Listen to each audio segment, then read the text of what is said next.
Hi, and welcome to Teach Read Aloud with Mr. Shortino.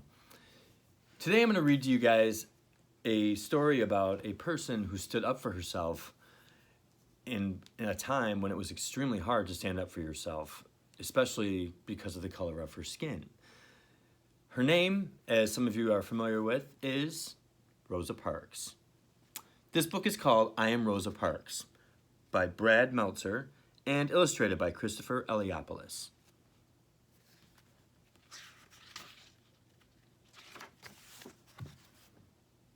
I am Rosa Parks. Why do you think she's sitting by the bus stop?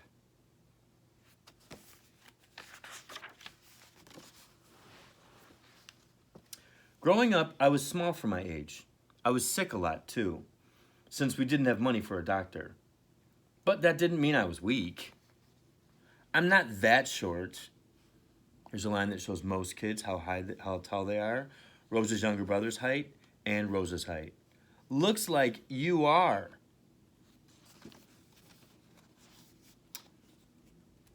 When I was 11, as I was walking home from school, a boy on roller skates came zipping by and shoved me.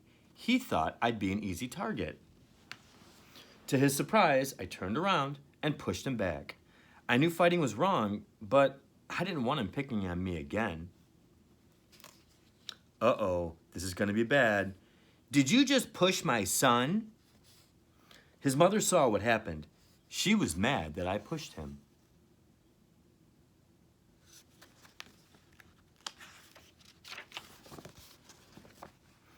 But you know what made her even madder? I was black and her son was white. She immediately started yelling. I'll have you put in jail. You'll never get out again. No question, it was scary, but my mother and grandfather taught me to respect myself and to expect respect from others. So instead of backing down, I stood my ground and calmly but firmly I explained. Your son was the one who pushed me. I didn't bother him at all. I wasn't just standing up to that mom or even to the boy on roller skates. I was standing up for myself. After that, the boy and his mom never bothered me again. Still, it's hard to change things. Sometimes it could take a long time.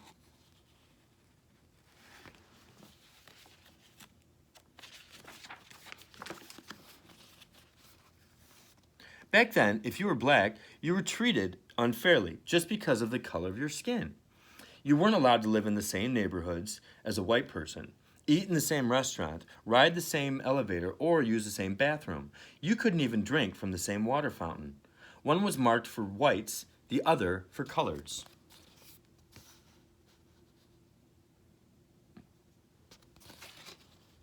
When I was little, I used to wonder if white water tasted different from colored water. I even wondered if colored water came in lots of colors. But it didn't. The only difference was I had to walk outside or even down the block to get mine. Of course, it wasn't just about water fountains. What do you think it was about? Whites versus coloreds. Does it sound like something that you'd like to have happen to you? This was my school, a small old wooden building with one room and one teacher for all of us. Everyone from the 5-year-olds to the 6th graders were stuffed in that one room. There were no windows, desks, and barely any books. Can you imagine having school like that? Since most kids had to work on a farm to earn money, we only went to school 5 months during the year. Less school, hooray! Don't say hooray, that's bad. We also brought our books home every night. Why? Because we were worried that folks who hated the color of our skin would burn down our school. Now, here's the school for the kids who were white. Notice the difference? Here's the black school. And here's the white school. Where would you rather have class?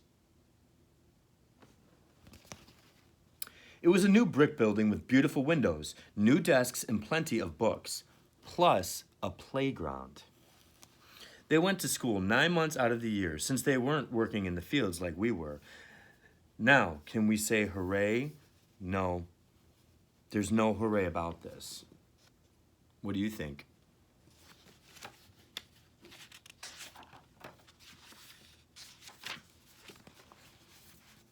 Also, if you were black, you had to walk to school.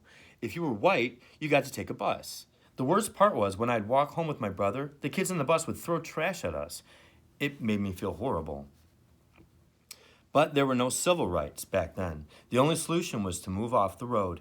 And really, what kind of a solution is that? As I got older, things didn't change much. There's no room in here, lady. One winter, I was waiting for the local city bus. If you were black, you had to ride in the back. If you were white, you rode up front. On that day, the back of the bus was packed.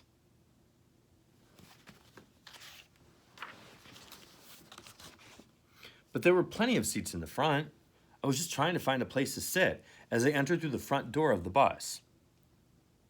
What do you think you're doing? You need to get off and use the back door.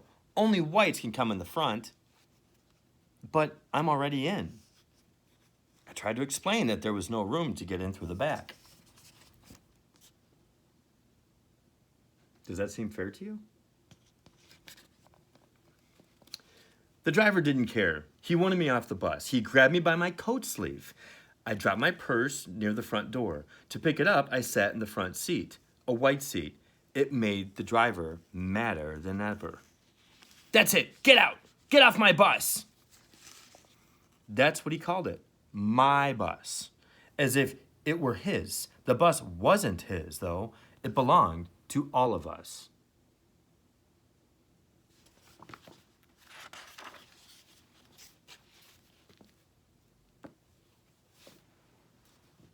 Still that afternoon, the driver got his way. He kicked me off. See you soon. Yes, you will. But I promise you, that wasn't the last time I'd faced that bus driver.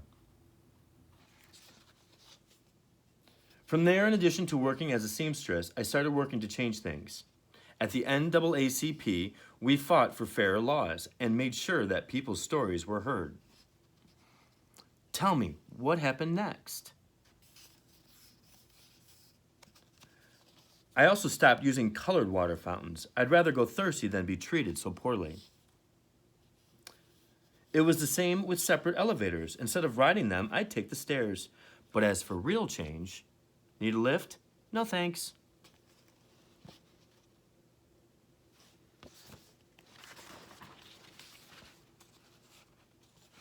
Even I didn't know what was coming.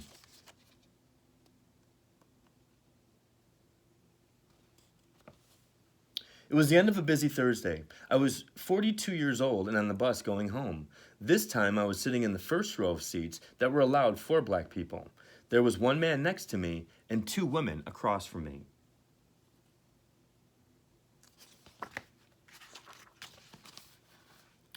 It was the same driver from before, the exact same one from all those years earlier. Let me have those front seats. At the third stop, a few white people got on, filling the rest of the empty seats. There was one white person left standing, so the driver told those of us in my row,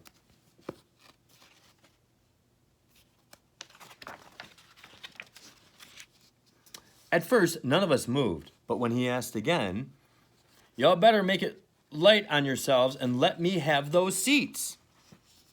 The other three people got up. I stayed right where I was. Sliding over the window, I thought about what he was demanding. He wanted to take my seat away. He wanted to give it to that man. And why? Come on, get up. Because I was black and the man was white. I knew what the rules said, but I also knew in my heart that's not how you treat people. Do you agree? Do you think that's how you should treat people?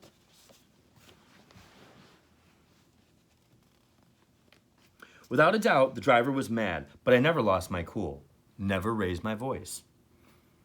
Are you going to get up? No. People say that the reason I refused to give up my seat was because I was tired, and I was. But it wasn't the kind of tired that came from aching feet. The only tired I was tired of giving in. Well, I'm going to have you arrested. You may go on and do so. Before me, there were other brave women who had refused to give up their seats. Still, on that day, for violating the rules of Montgomery, Alabama, I got arrested. But by standing up for myself,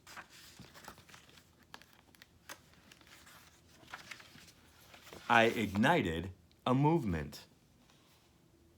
What do you think it means to ignite a movement? To start. From there, the Montgomery bus boycott began. For 381 days, that's well over a year, all blacks in the city and even a few whites refused to ride the public buses.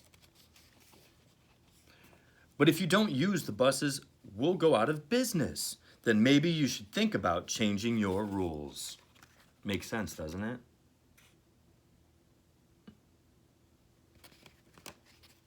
Finally, the rules were changed. Public buses were no longer allowed to separate people based on the color of their skin. That was only the beginning. Eventually, we were allowed to drink from the same water fountains, ride the same elevators, and yes, go to the same schools. In the Declaration of Independence, Thomas Jefferson wrote that we're all created equal. Finally, the nation was starting to act like it. Now, can we say hooray? Soon. We're close. Of course, that didn't mean the fight was over. There were thousands of other people just like that bus driver. But after hearing how I didn't give up my seat, there were now thousands more people just like me, together, inspired, and committed to justice. My name's Martin. Everybody know who that is? Want to hear a rough draft of my speech? You bet I did.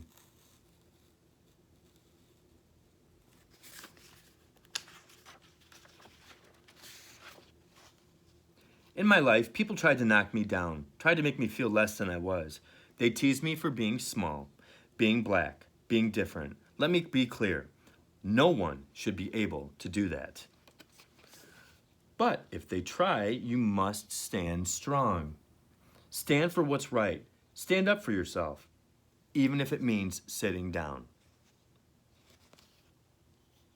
When you do,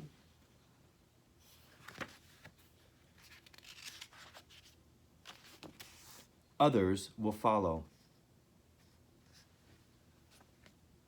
What's the medal? It's the Congressional Gold Medal, one of the government's highest honors. George Washington got one too. Cool. Now can I say hooray? Go for it. Hooray!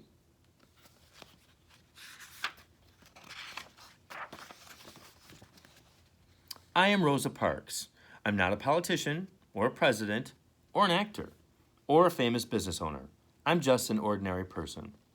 But I'm also proof that there's no such thing as an ordinary person. I hope you'll always stand up for yourself, and I hope you'll remember that we're all in this together.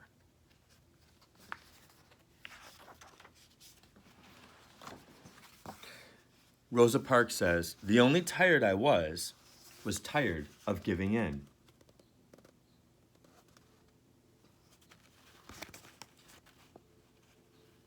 Here's a picture of Rosa Parks. Why does she have that number in front of her? Reason why is because that was when she got arrested. It was a number that said who she was. Rosa, after bus segregation, was outlawed in 1956.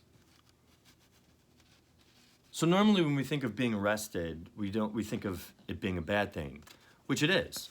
However, do you think she was doing a bad thing when she got arrested? Something to think about. A typical segregated classroom when Rosa was young. So see how everybody was packed in there? Does that look like a place that you'd want to learn?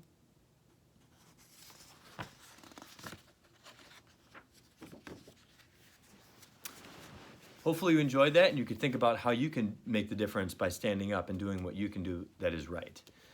Have a great day.